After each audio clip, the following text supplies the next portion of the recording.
Kamu berobat pilek habis 1,5 juta karena kamu minta obat yang mahal dan bagus. Asumsimu bahwa kalau obatnya mahal dan bagus itu pasti langsung sembuh. Sedangkan kamu pengennya karena pengen cepat sembuh itu karena kamu harus kerja, kerja target, macam-macam. Dan ternyata kamu belum sembuh kan setelah berobat ke rumah sakit besar itu kan. Coba bandingkan dengan orang yang pilek juga tapi beli obat pilek di warung yang harga 5.000, tapi karena tahu bahwa pilek itu terjadi karena alergi dan karena sistem kekebalan tubuhnya turun, dia istirahat sehari 2 hari dan pileknya lebih cepat sembuh daripada kamu yang berobat dengan harga 1,5 juta. Kamu tahu nggak harga kacamata ini itu 9.000?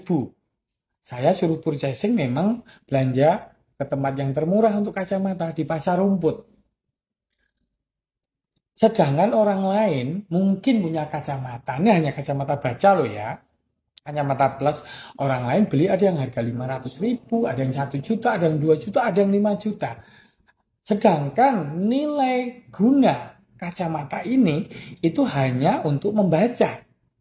Apakah yang kacamatanya harga 2 juta, 5 juta itu lebih pintar daripada yang kacamata saya yang harga 9.000 rupiah? Belum tentu kan? Tergantung apa yang dibaca dan seberapa sering dia membaca dan bagaimana pendalamannya terhadap bacaan tersebut. Jadi ini 9.000 itu nilai tukarnya. Nilai gunanya ya memang hanya untuk membaca. Karena produk kacamata lensa itu udah produk modern, temuan yang memang udah ratusan tahun. Jadi bukan produk mutakhir lagi. Jadi harganya murah itu ya wajar. Jadi nilai tukar dan nilai guna itu nggak terpaut jauh.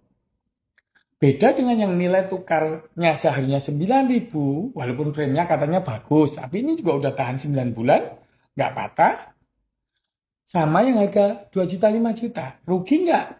Kalau dibilang rugi, mungkin rugi. Tetapi kan atas nama gaya hidup.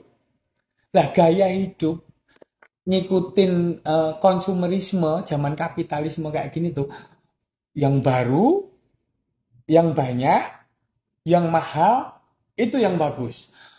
Istilahnya the more, the new, the good. Itu tidak selalu benar. Tidak berarti ada harga, ada rupa. Tidak selalu seperti itu. Kalau kita paham nilai tukar dan nilai guna. Demikian juga kesehatan. Kesehatan itu bukan berarti kamu dengan membeli produk kesehatan baru yang banyak, lebih mahal, itu kesehatanmu lebih baik. Misalnya kamu membeli vitamin terbaru, suplemen terbaru yang dosisnya tinggi.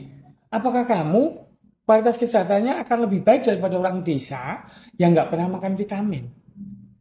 Bukankah angka harapan, usia harapan hidup di desa itu lebih tinggi dari di desa dibanding di kota?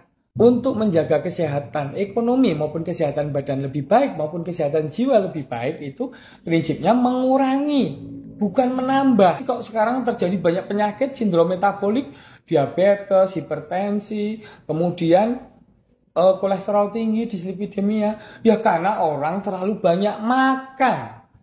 Dulu itu zaman saya SMA, warung bakso itu SMA kelas 1, warung bakso itu hanya satu di satu kabupaten. Sekarang setiap gang banyak bakso. Akhirnya sebanyak orang makin menggendut badannya.